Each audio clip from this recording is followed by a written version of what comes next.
is there some sort of cross-dimensional? That's part of the explanation too. There's been a lot of cases like that where people could see the rescuers. They were looking for them. They're yelling, they're waving their arms, "Hey, I'm over here," and it's like they don't see them, they don't hear them. There are cases where people are hiking on a well-marked trail, and then suddenly they're not on the trail anymore. They don't realize where they are. They turn around. There is no trail that they've been on. Where are they? Where did they go? How did they get there?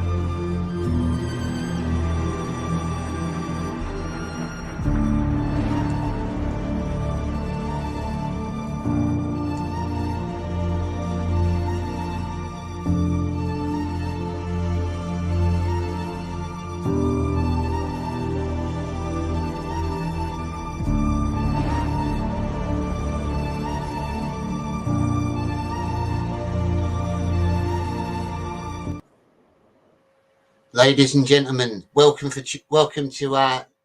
Jonny Talks with Steve Stockton. Thank you for tuning in. I'm very excited to have him on. I'm a very big fan. He's an author. For those of you that don't know, in my people viewing, he is an author and YouTuber. He tells stories of missing people and mysteriousness. He's an amazing man. And here he is, Mr. Steve Stockton. Hey, Johnny. I'm doing great. Thanks for having me on. How you doing, brother? I'm very good. It's amazing to meet you. I'm a big fan. I've been listening to your channel. I've been listening to your channel for a year or two now. I find it very relaxing and interesting as well. So I'm a big fan of the mysterious and the strange. And yeah, thanks for coming on. My pleasure. I was looking up some of your books as well. You've got quite a few books out. You've released quite a lot, it seems. Yeah, I'm working on number 21 that will be out in 2025. That's amazing. Wow. I stay busy. And are your books all stories that you've compiled of your interviews with people and stuff like that? Yeah, and some of it's legends and folklore and things like that from the national parks, but it's all based in truth and either my own personal experiences or other people's experiences. That's great. So what part of America are you based in then, Steve? What area? I'm currently in New England. I'm originally from East Tennessee.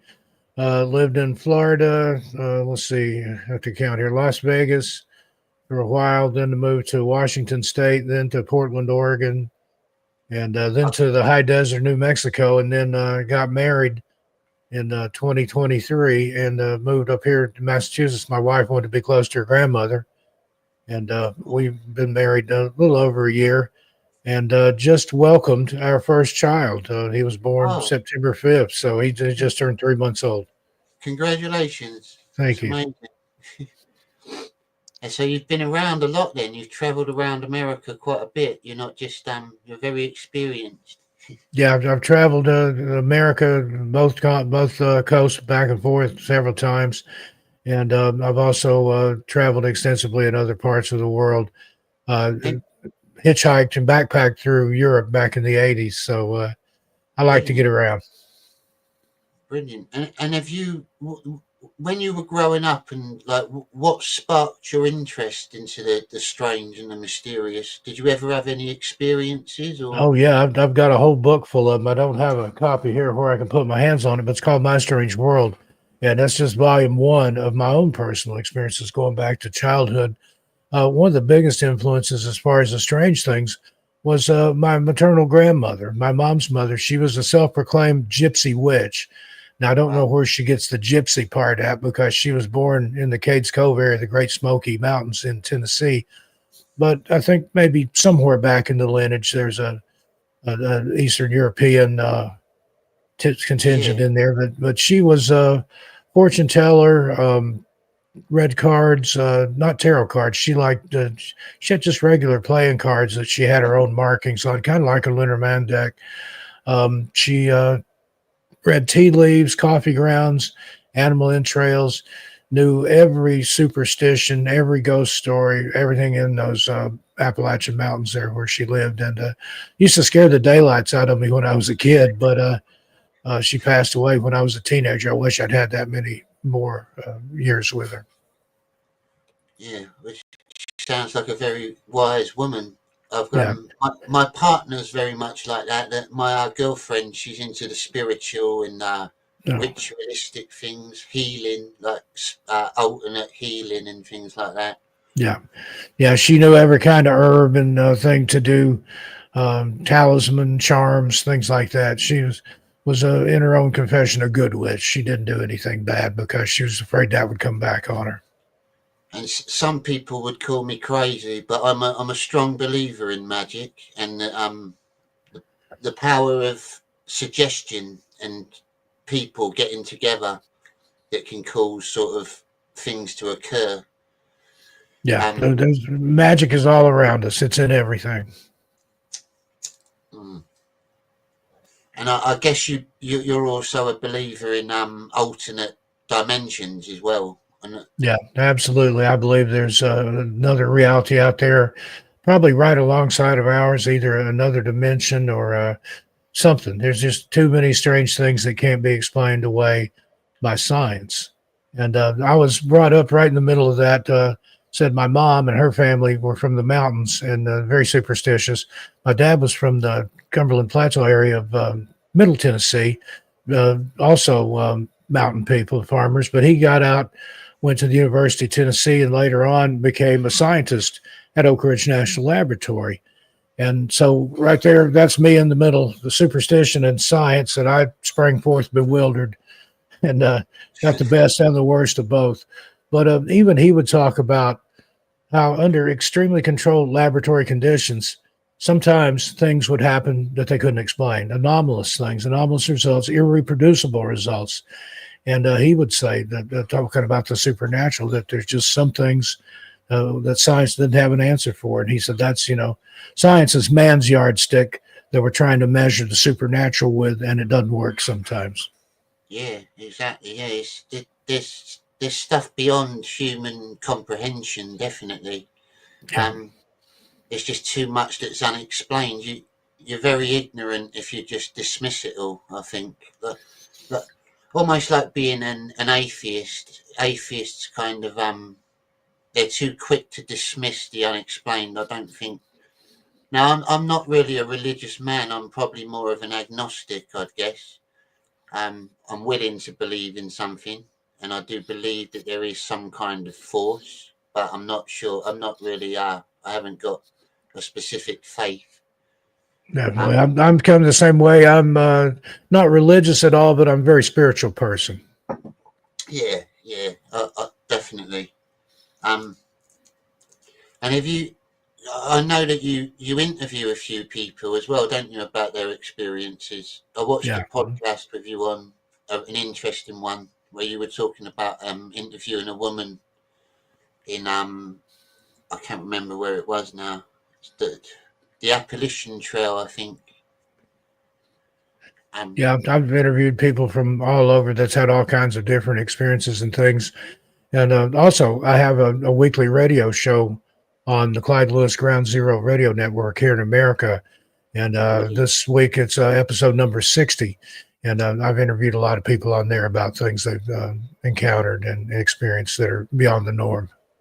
I follow you on your Twitter page, and is that where you advertise your radio show on there? I don't even know. I don't really do that much on Twitter. I know the podcast version, which is the YouTube channel, the audio from it is on Spreaker, and it goes out to Apple Podcasts and iHeartRadio and all those places. That's about the only thing I use Twitter, or X as it's called now, for. But I'm active on Facebook more so than anywhere. All right, that's great. Well, after we've done this live stream, I'll try and put all your links in the description for it as well. Okay, I've got about 5 YouTube channels, so. Yeah, I've got one of them here. The one that I subscribe to, the missing persons one. Yeah, Missing Persons and Mysteries. That's a big channel. I have a little over 300,000 subscribers, and it's just one of those things. A lot of people like listening to it, and like you said, it can be relaxing And I've had people Yeah. say, Steve, I'm sorry. I listened to you to go to sleep. And well, that's okay. If my voice relaxes you, then more power to you. But I can't be held responsible for what strange dreams you might have. Yeah, well, I'll make sure I find all your YouTube channels because I've been listening for about a year now, and I didn't realize you had lots of channels. I'll Yeah, have I've to got look them up. 13 Past Midnight, Tales Untold, which is immersive storytelling, um, Insomniac Radio Theater, and Brilliant. I can't even name them all, but I've got several. Well, if some of my mods in the chat can help me out by finding Steve's channels and posting them in the chat, that'd be amazing. So we can get them shared around. And I heard you playing a clip there from Spaced Out Radio at the beginning. That was Dave Scott talking there. Over there through the week anyway, he gives me a story in the third hour, at the top of the third hour. Something short, usually 4 or 5 minutes or less, but and I That's get brilliant. around. So you feature on other people's shows quite a bit as well. Then Yeah. that's great. Yeah, I I love getting love to. invited to shows like this and talking to people. In fact, I've got another show to do after this one that's in New Jersey, and then another one Oh tomorrow wow. night. I could stay booked. I could do 2 or 3 shows a day every day if I wanted to, but just had a new baby, so try to spend as much time Yeah. with Holden and my wife as I can. I totally understand that, Steve. And if you need to leave at any point, mate, just feel free. Just let me know, and that's fine. I know you're a busy man. Okay. I really appreciate it, though, you coming on, because I've got to say, I've spoke to a lot of people on my shows, and I was actually quite nervous just chatting to you because I've listened to your stuff so much. It's interesting because you've got the link how I found you on StreamYard, the recommendations. At first, I didn't quite twig that it was you. I looked at your profile and I saw about the paranormal and the strange, and I thought, oh, this guy's interesting. I'll invite him on. And then I realised when you replied to me who you actually were, and I was like, oh my god, How about that? it was kind of a shock to me. Um, hmm, Yeah, and just have to say I don't do a lot of those off StreamYard. I've had a lot of people ask me, but unless it kind of fits in with my aesthetic, or I like what you're doing here, so I'm happy to be here. But I get people thank that do crypto stuff and multi-level marketing and things like that want me to come on. I have zero interest in that or politics. I'm yeah. not as apolitical as you can be. I agree with that. I personally I do a few little political shows, but I like to mix it up.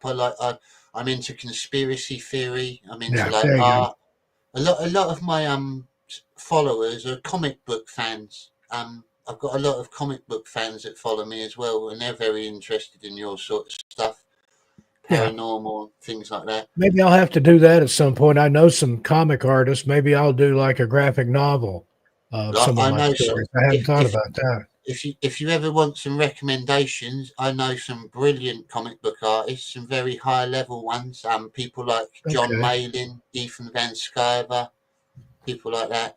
I'm quite close with people like that, and they make you brilliant comics for your stories. And Yeah, that'd be awesome. Let me make a note here so I can remember to ask you about that. I've known a few in my time, but I don't know where they are right now. yeah, anytime you want, you've got my email as well. So anytime you Yeah, want so advice or we'll anything, figure but something yeah, out. I got a little comic book story to tell you, though. There was the guy that I grew up with. He lived in the next town over. He fiddled around with comic books and things. He's a little bit older than I am. Excuse me. And I turned 61 last year. He's about 65, I think. And he drew a little comic book, little black and white thing. And he gave it away and things like that just to try to get people interested in it. And one day I saw him and he was all excited. He's like, guess what? I sold the rights to that comic book for $2,000. I'm like, wow, that's a good deal, Lowell. And it- I saw him a little bit later than that, and he had the most hangdog expression on his face I'd ever seen. I said, what's going on? He said, they're making a movie out of my comic book, but I already sold all the rights to it. Man's name was Lowell Cunningham, and the little black and white comic he had drawn was Men in Black. Oh, Now, he was able to do some legal wrangling to get credit for that, and they did take care of him without him having to sue the pants off of him. But you never know, because, I think that was, I don't remember what year that was, but it just goes to show you things can happen. yeah, that's mad. Men in Black turned out to be a massive franchise, didn't it? In the end, Yeah, it sure did. But yeah, I think that would be a very good route for you to take as well, Steve. With your people love art, and if you can get a decent artist that can draw very Yeah. good creepy pictures, I know Yeah, a that'd be British the thing, is artist as finding the well. right art for it. There's a British artist I'm very good friends with called Peter Gilmore, and he does horror art, which is like Hammer horror type stuff and Oh, I old love school. the Hammer stuff. Okay. I can put you What's in his name? touch Was with Peter Gilmore? Peter Gilmore. Yeah, he's a very Okay. good artist. Okay, I've And got it in here. these are all actually professional artists that have released comic books, or they help other people work on comic books. I've been very fortunate in my time on YouTube to come across and be close friends with some very good, talented people, different artists of all sorts of fields. And Yeah, I've met a lot of musicians, a lot of other writers. Not too many artists, though, so I'd like to expand that a little bit. yeah, it's an interesting field to go down, especially with the stuff you do. It complements it, like you said. If you can find the right artist to get the feel of what you're saying Yeah, as well, I'm already seeing it in my head, Johnny. So thank you for giving me a great idea. yeah, I think it'll be brilliant, and I'd help back your comic book. There's a lot of people in the community I follow, Comicsgate. They help people fund comic books and like get them printed and stuff. So there are ways to do it. Good deal. Definitely interesting. We'll talk more about that later. Yeah, no worries. So yeah, what's it might be a hard question, but is there one out of all your stories that you've heard and narrated? Is there one particular story that you find like the most disturbing, or sticks in your head the most, or? The one that really sticks in my head, the one that rolls around in my head at night when I can't sleep, is the first one that I ever was introduced to, the concept of missing person, and that was the Dennis Martin disappearance from the Great Smoky Mountains National Park. Happened Father's Day, 1969. Dennis, his dad, and his brother and his grandfather had went to the Great Smoky Mountains Park in an area called Spence Field, which is up above Cades Cove, for kind of a boys' day out. They met another family there who was also named the Martins. A kind of strange coincidence there, no relation. But the boys were playing either hide and seek, or depending on who you talk to, maybe just going to hide and scare the adults. Well, Dennis's dad watched him walk into some brush. And later, when the other kids came out and stuff, he's like, well, where's Dennis? And they're like, well, last time we saw him, he was over there. His dad had watched him disappear, but into that brush pile. Well, he went all the way around it. No Dennis. Went inside the bushes. No Dennis. So he took off in a run down the Appalachian Trail, sent his dad down to the ranger station. And that's it. I mean, they never saw him again. They didn't really even find a trace of him. They found a footprint that they thought might have been his, but they weren't even sure about that because there were some Boy Scouts in there, Cub Scouts helping look for him that had similar shoes. So that one, I lived in the same town as Dennis. We were living in Knoxville, Tennessee at the time, and we were similar in age. I was 5 going on 6, and he was 6 going on 7. And it was a real loss of innocence for me. That was, excuse me, the first time a child like mine got the concept that, a kid just like me, about my age, could just disappear, no trace of him. And I watched that, followed that case from day one. It was a big deal, of course, in the local papers and on the local news and things. At the time, Knoxville had 2 newspapers, the Knoxville Journal, which was the morning paper, and the Knoxville News Sentinel, which was the evening paper. And I scanned the papers constantly, just hoping that they were going to find this kid. He's going to show up. They've got to find something. And somewhere, I think my sister-in-law has him. I've got two scrapbooks full of clippings about Dennis Martin.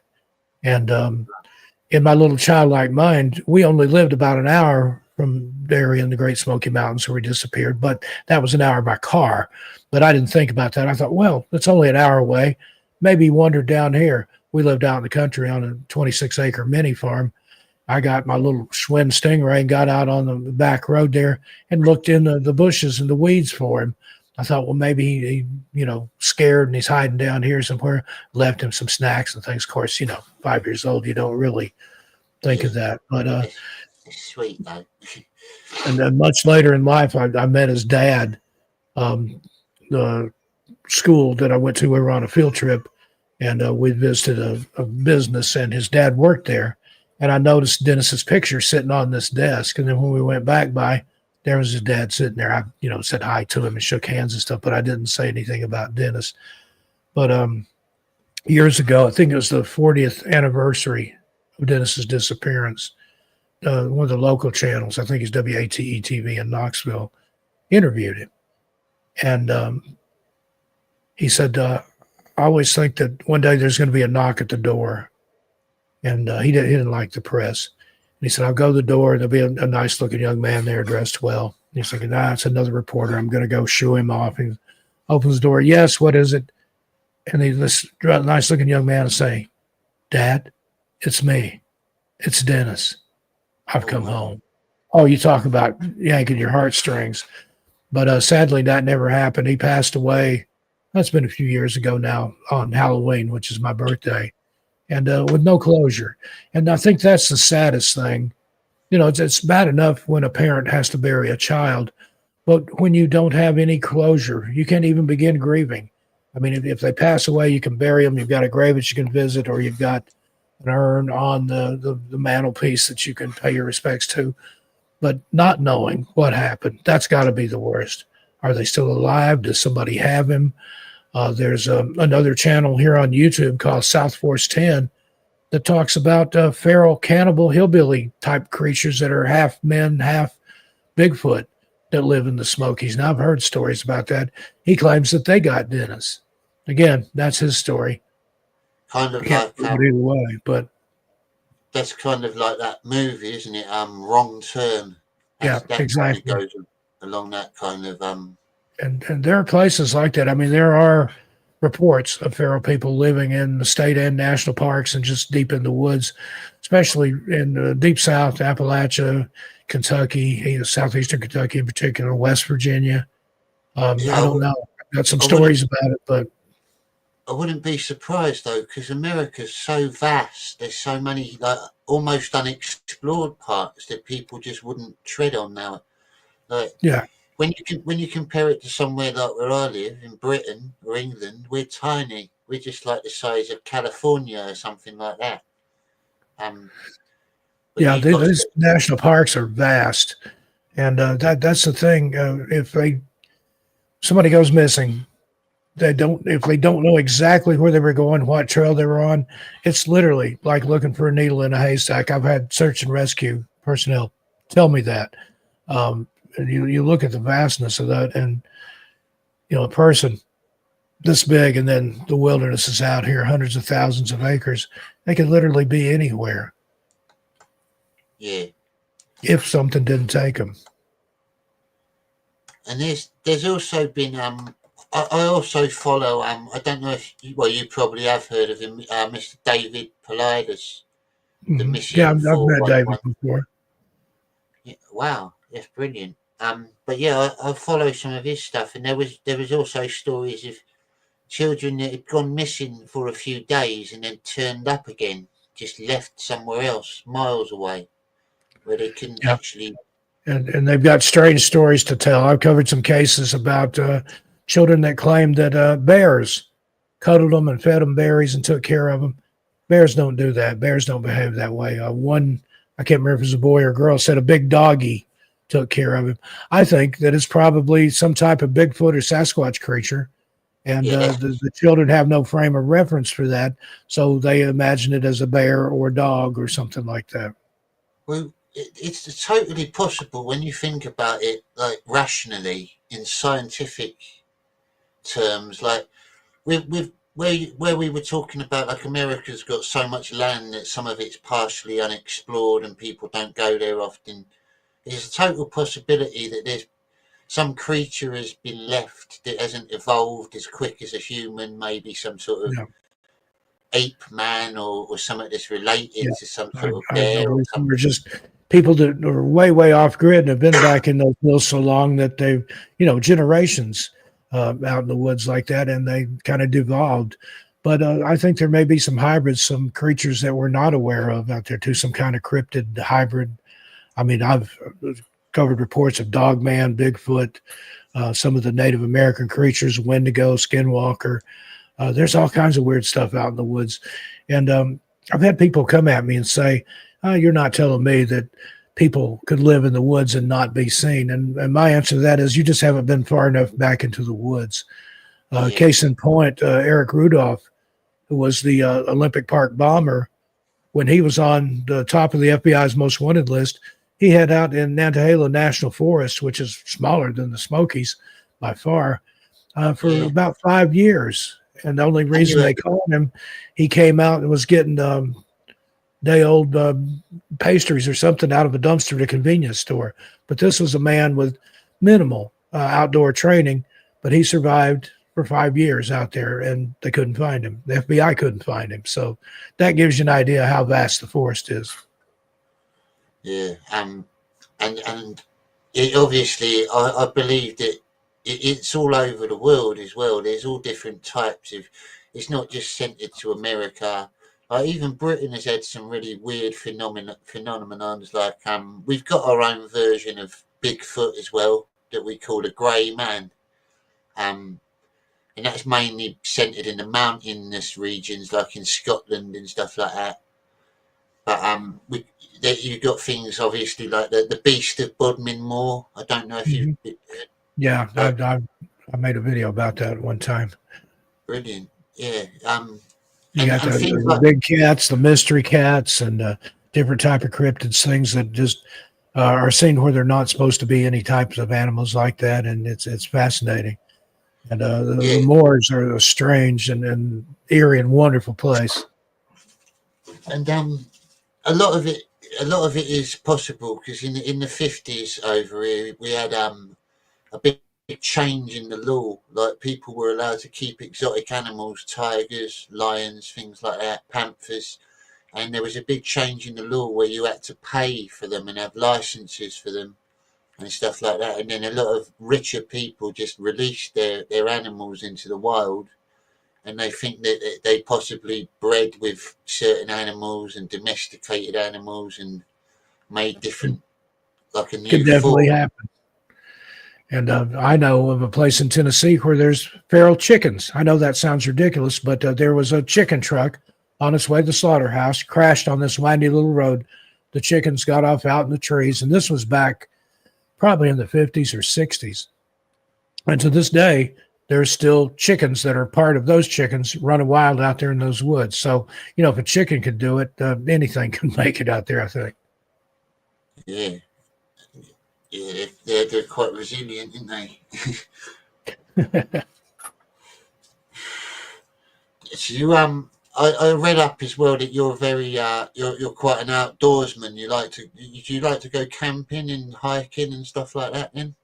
Yeah, not as much as I used to, especially now with a 3-month-old baby. But yeah, I've been around. I've been to a lot of the national parks. I've been all over the Smokies when I lived there. I hiked and camped a lot in the Smokies, and I'd go off trail. I like to bushwhack and kind of do my own thing. And I've section hiked parts of the Appalachian Trail. I've never through hiked it. I always wanted to, but I think I'm too old probably now, although there are people older than me that do it. So, yeah, the Mr. Self-Destruct there's talking about a place. I heard about that where those monkeys escaped and propagated in the wild. Yeah, that's interesting. And monkeys are not indigenous to North Carolina or Virginia, but who knows? The animals are adaptable to some degree. Yeah, there's I watched a lot of stuff about Chernobyl as well over in Russia. Not Russia, well, you know what I mean, the power plant that exploded. And there's a lot of animals that are sort of anomalies around there now, where they've been born on the radiation. And you've got like 3-headed cows and Yeah, a lot of mutations involved. Now, my dad wasn't involved in it, but at Oak Ridge National Laboratory back in the day, they did experiments on animals. oh wow, My dad, like I said, he didn't partake of that. He was a metallurgist, but he talked about seeing some of the mutations that they were able to create out there. He said it was frightening, and he said he didn't think it was right. He said it was like they were playing God. yeah, there's something creepy about it, isn't there? Trying to purposely mutate something like that. Yeah, because But as soon as they get it, then they weaponize it. And that's one of the popular theories about Dogman was that they were trying to make some sort of canine human hybrid super soldier. So it makes about as much sense as anything. And I've got a video about that from some redacted CIA information over on my Tales Untold channel. wow, Sorry, we had snow here the last couple of days, and that's my all right, voice is mate. a little rough. I was going to say your accent. I knew you were from the south of America because your voice reminds me of Johnny Cash. It's got that sort of flow to it. Very I'm calming. a big fan of Johnny Cash. In fact, I've got a Martin guitar, Johnny Cash signature edition sitting over here. I Wow, fiddle around in music too. Used to be in some bands back in the day and stuff, but brilliant. don't know how much I sound like him, but I take that as a compliment. Thank you. Yeah, isn't it? I don't mean you sound identical, but you got the same sort of like relaxedness, chilled The outness to your cadence, voice. yeah, Right? I can hear that. Yeah, I really like the Southern American accent. If I was to visit America, I think I'd prefer to visit the Southern states. To be honest, I think they're really like beautiful. All the deserty type parts and Yeah, I've lived in the desert a couple of times, and then lived in the Smokies, lived in Florida. Then I'm here in New England. I love it up here, but it's different. yeah, It's certainly different. I guess most of America is beautiful when you look at the landscape, isn't it? No matter where you go, really, it's all got its Yeah, charm. there's something you can get. Mountains. You can get the ocean. You can get the in between stuff. Another California is nice. another place that always interested me was like the swamps in like New Orleans and stuff like that, and in Florida, like the Everglades. Everglades. Yeah, been through there. If you ever make it there, take one of those airboat rides. That's something else. Yeah, that looks cool. Yeah, I've seen that on TV. Um, I wonder if there's ever. Have you ever heard of any strange stories from that part of America, from the Yeah, Everglades or I've Florida? covered some missing people from the Everglades. I've got a video on my channel that's I think a deep dive into disappearances in the Everglades, and uh, sadly, a lot of people go missing there. If they went missing in or near the water, the gators probably got them. The alligators. Yeah, yeah, it's quite likely, isn't it? That's them.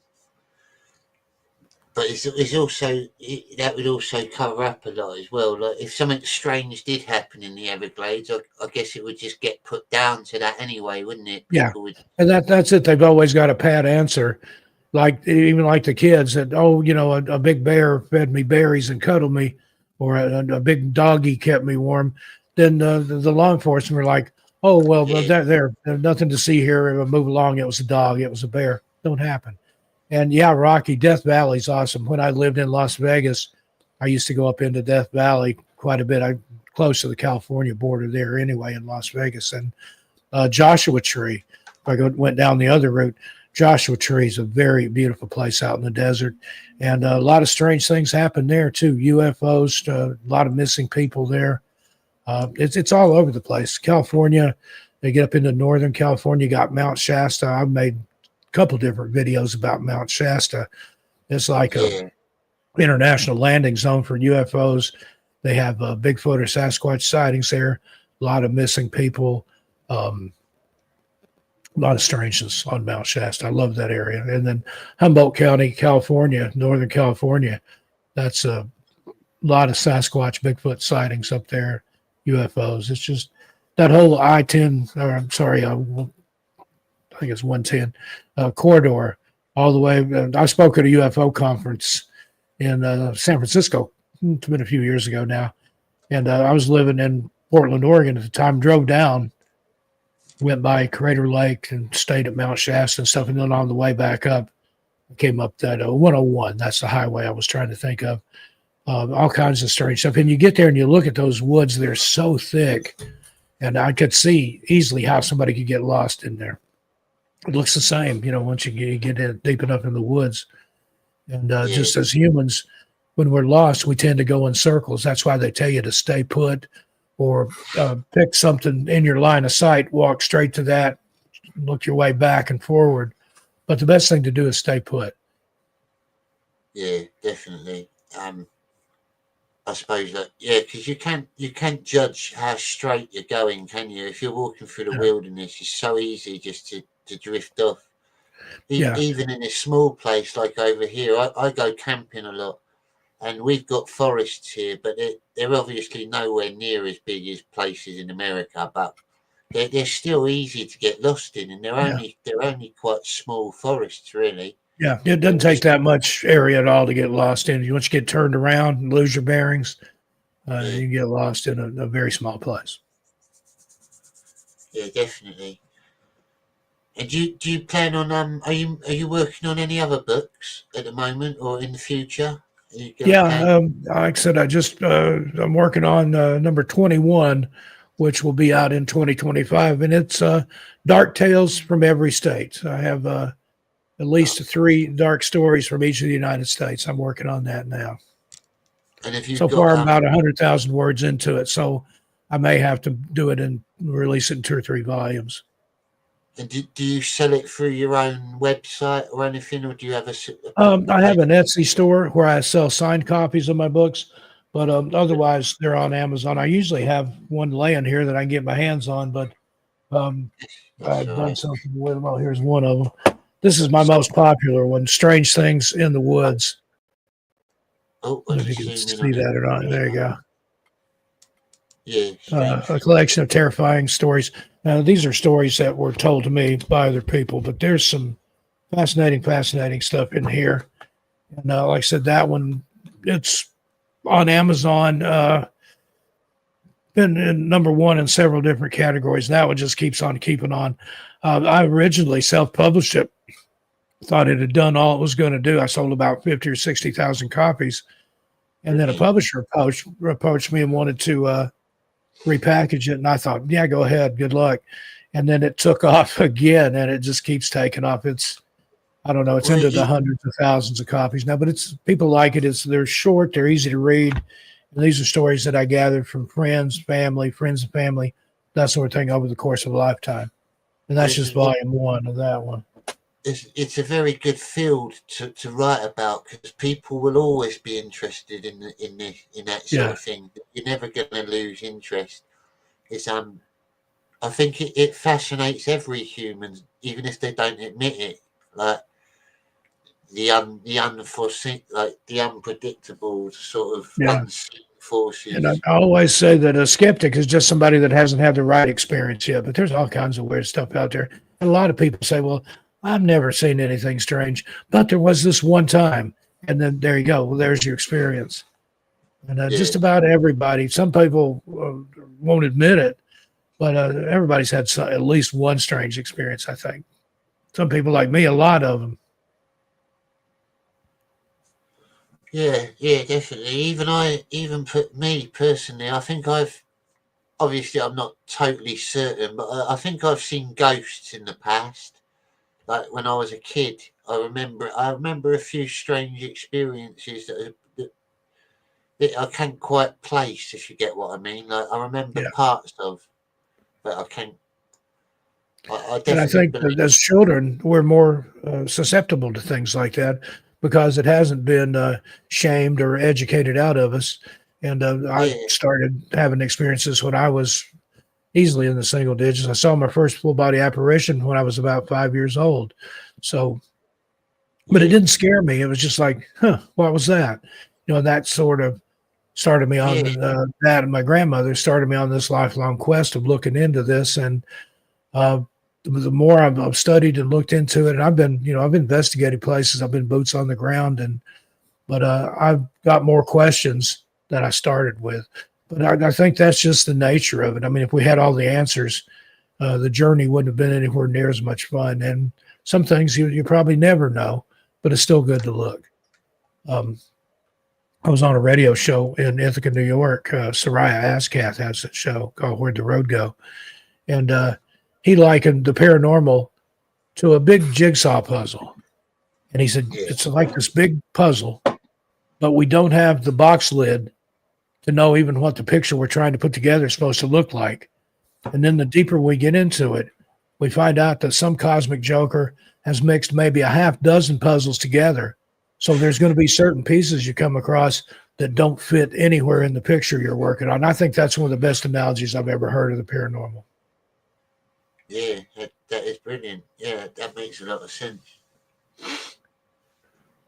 And a lot of people, I think a lot of people just, they don't want to believe in it because it does scare them. A lot of humans, they fear what they don't understand is kind of. Yeah, exactly. Oh, wow. And things that people don't understand, they either make fun of it or disregard it. And I'm at the point where I'll take anybody for face value. I mean, I'm not there to vet your story, but I'm willing to believe it within reason. I do a listener stories segment on my Missing Persons Mystery channel where I invite people to send in their experiences. I've got a whole series of those, and there's only been one that I turned away. Right. And who's to say? Maybe it really did happen. He claimed that some kind of elk was chasing him, and it picked him up and threw him up on its back, and he held on its antlers and rode through the woods. Yeah, I found that one a little hard to believe. But, the ghosts, cryptids, hauntings, that was somebody just trying to wind me up, I'm pretty sure. Yeah, it sounds like it. Rocky McCobb sent a $20 super chat. Thank you, Rocky. You had some really good guests, Johnny. I'd like you to. It was once welcome boy. Yeah, thank you, Rocky. That's amazing of you, mate. I really appreciate that. I'm sure you will get a few people that try to contact you that will just make up stuff to try and get into your stories. Yeah, get me to tell the story so they can I sent this crazy story into Stockton and he read it. But like I said, I'm not there to vet it or prove or disprove anything. I present them the way they were presented to me. So if they're making it up, that's on them. I'm just the messenger. Don't shoot the messenger. Yeah, totally. I think every human, especially when they tell stories about a past experience, it's always slightly altered, even if they don't mean it to be. You can never, especially if it's a traumatic experience, because you can't always place it in like a smooth flow of it. It's just parts that you remember of the situation, and you place it the best you can together, like a jigsaw. Kamikaze gifted 1 Scab membership. Thank you, Cami.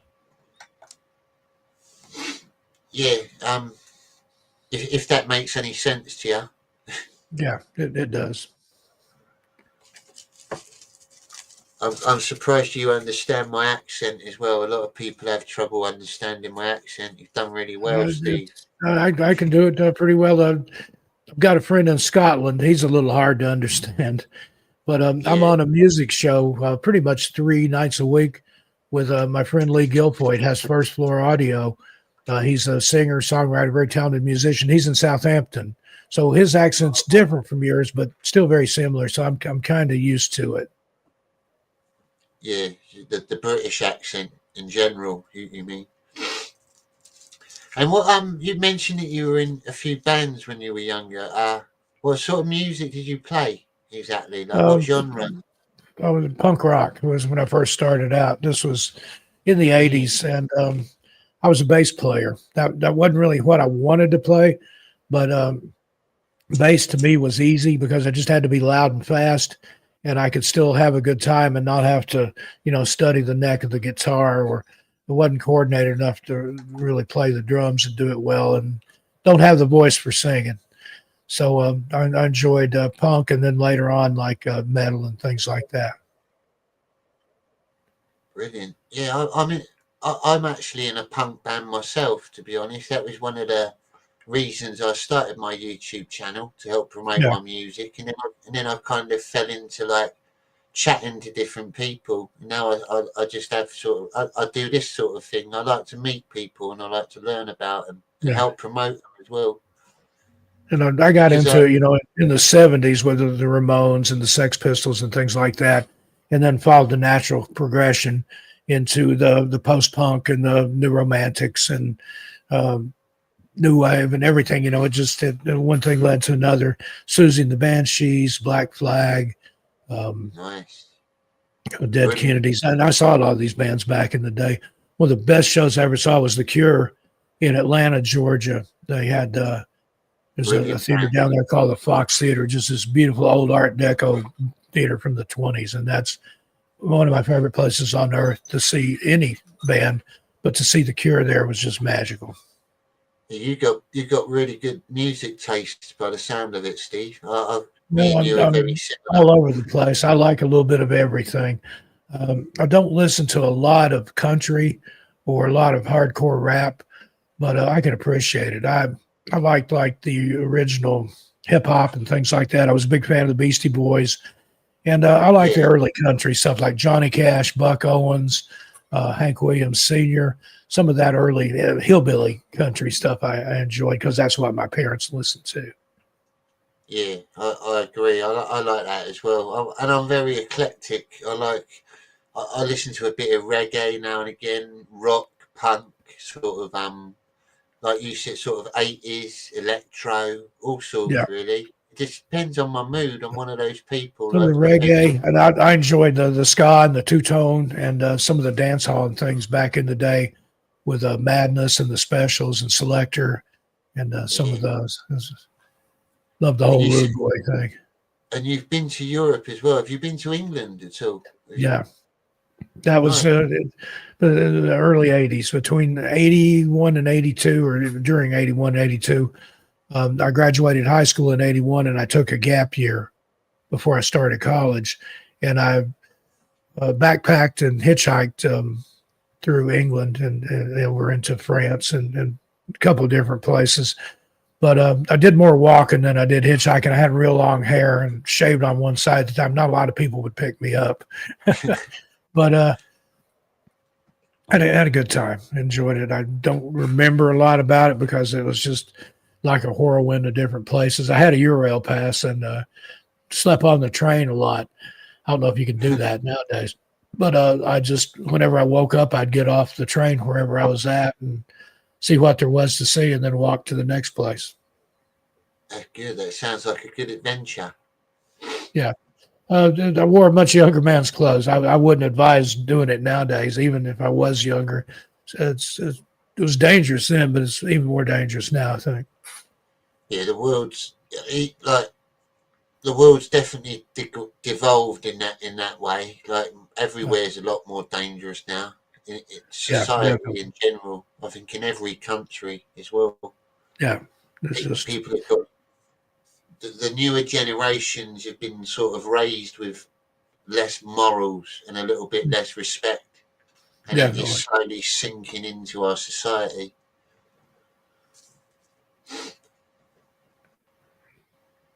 Do you have any other? Do you have a country that you've never visited but you'd love to visit if you could? Like if you could just. Oh gosh, there's a few. I'd like to go to Iceland. I think I'd enjoy that. Land of the Midnight Sun and all that. Yeah. The Aurora Borealis and all that. Now I've seen the Northern Lights, but I'd love to go to Iceland. It just looks like a really awesome place. But when I was in Europe, I'd traveled down into Spain, and I'm standing there looking across the Straits of Gibraltar, and it just dawned on me. I was never geography anyway. Didn't mean much to me. And I thought, Holy cow, that's Africa over there. So I took a ferry and ended up in Morocco and spent a couple of weeks over there. That was interesting. And again, I wouldn't advise that. I was just a solo traveler, Yeah, but that's very, that very was fun. brave, I guess. Probably the only continent I haven't been on is Antarctica. I'd like to go there sometime. I've been everywhere else. Been to Australia. That was a trip, and like to go back and visit there sometime again. Yeah, I've always wanted to visit Australia. I've got a lot of friends over there. Like I've had friends that have lived in England that I grew up with that moved over there, and they Yeah. live over there quite happy now in like nice areas. It's a very nice country, Australia. Although Yeah. it's getting It's diverse too. I mean, they've got the outback, they've got the big cities, and everything is kind of like right along the coast. And then yeah. get out in the middle, there's not much. And I have this weird disappearances there. I've got a video about Australian disappearances. Yeah, well, I should imagine they have their own sort of version of hillbillies as well out in there. Yeah, they've got that, and then they've got their version of Bigfoot, the Yowie, they call it. And Yeah. and people have asked me that. What do you think's taking people? Is it Bigfoot? Is it UFOs? Is it the government? Is it some sort of secret society? Is it, something strange that lives in caves or whatever? The short answer is yes. I think it's all the above. It's different from case to case, but there are ones that I've covered that there has to be a supernatural element there. Sometimes the most common reason that somebody goes missing and gets injured or hurt is they're either underprepared or overexperienced or both too overconfident in their abilities. And that's a bad combination. But there are some disappearances that just make no sense. And there have been people that have disappeared and then came back. A lot of times they would be found in an area that had already been previously searched, no idea where they'd been, how they got there. And I would love for some of those people to undergo like a hypnotic regression or something. But to my knowledge, nobody's ever done that. But they'd be, hiking along.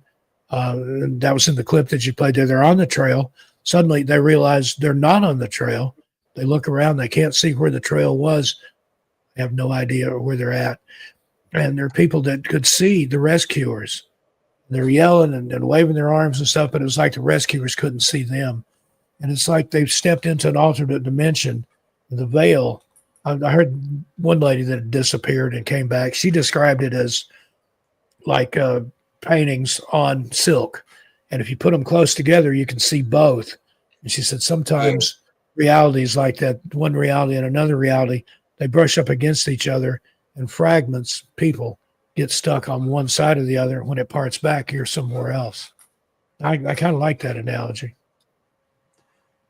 Yeah, I definitely believe in that. I think there's a lot of different, what they would call dimensions. I think there's a lot of different ones, and they're all sort of interlapping. And there's alternate realities. Like I'm a firm believer in that. There could be other versions of us living other lives in different realities, and we could cross over with those realities at certain points. Sounds really extreme. Sounds a bit and out somebody's there, mentioning the Predator tech there, the Glimmer Man. That's been called the camo stuff that looks like a shimmer, whatever, but you can see through it, but you can see a human outline. Oh, yeah. I believe they have that. There's a really good book called Cabelio that looks into that, a true story about the experiences with the military technology like that. I believe Robert Guppy is the author's name. One of my friends is in the British Army, and he showed me something they had. It was similar to what you just said about like invisibility camo, but it was kind of like on a board. It was like a piece of material, like a panel, and they could just hide behind it, and it looked like nothing was there. It was built. Yeah. It was built to be invisible. It was really strange. And with the technology they've got similar stuff like that available to just the average people. If they've got that, that people can access, think about what the military and even above the military might have. So there's a lot of strange stuff out. Well, they say as well, don't they, that the technology that the government's really got, it's always like 10 or 20 years ahead of what they release to the public. Is kind I of believe that. Believe that they're always wholeheartedly. they're always working on better stuff than what they release to us because they want to keep that control, don't they? They'll always have the better weapons. Yeah. But, yeah, it's amazing speaking to you, Steve. It's been a pleasure, Johnny. And unfortunately, I'm going to have to go here. It's almost time to feed the baby again. We take turns I with that. totally understand, and I But thank you I'd so love to much. come back on another time. And I'd Yeah, also definitely. like to invite you to be a guest on my radio show sometime. I'll talk to you about that. Yes, I'd love to, mate, and I hope you have a very nice Christmas with your child and your wife. Yeah, I'm looking forward to the first Christmas. Yeah, And we please found stay. out New Year's Day that we were pregnant, and then he was born September 5th. So that's the best present ever. But he's got more stuff than I do. I love it. Yeah, well, But Merry Christmas, Happy Holidays to you and yours, and all your audience there. Whatever you celebrate, I hope you have a good one. And as I like to say on my channel, I'll see you a little further on down the trail. Tell your animals I said hi. Night, everybody. Thanks again, Johnny. I really appreciate you. Thank you, Steve. Take care. Bye. Take care, mate. Stay in touch. Indeed. Thank you, everyone, for watching. Thank you, everyone, for tuning in tonight. That was Mr. Steve Stockton, an amazing man, and it's been an honour speaking to him. He's genuinely. I found the Missing Persons channel about a year ago, and I had no idea that he had more channels. But I'm going to be looking them up now, and I'm going to put all the links I find under this video once it's released. I want to thank you all for tuning in tonight, and thank you to my moderators for sharing the links to Mr. Steve Stockton's stuff, like his books. Remember, he's got an Etsy store, and you can also find his books on Amazon, and they're very reasonably priced as well. They're not a rip-off. They're a good price for good books. And he, as you've just seen, he's a gentleman. He deserves the support. So go and sub to him as well. Hunt his channels out. That's your mission. That's your mission to my loyal viewers. Go and hunt his channels and sub to him, and give him a little share as well. Spread them round. Because that's what we like to do here, isn't it? That's what we like to do on the Jonny Scab channel. Support people that are decent folk. It's been amazing, lads. It's been amazing.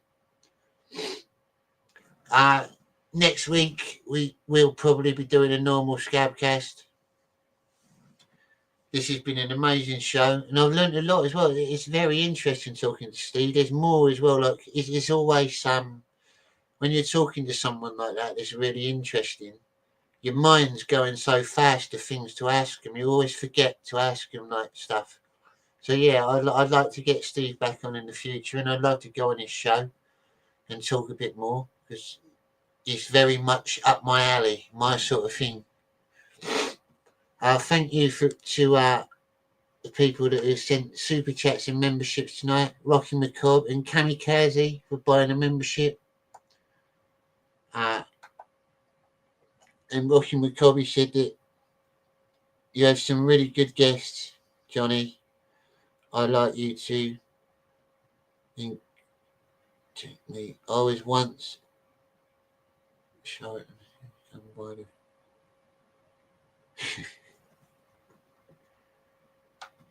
That's one of the biggest super chats I've ever had, Rocky. I appreciate that, mate. It's brilliant. I will do my best next year. We're coming up to Christmas. I hope everyone has a good Christmas. You'll enjoy your time with your families. And next year I'll be putting out a lot more content on my channel. I've got a few projects I'm working on, and I'll always do my best to find the best guests, like Mr. Steve Stockton. Remember, go and look him up, sub to him, and I'll catch you again later. Love you all. Stay safe, folks.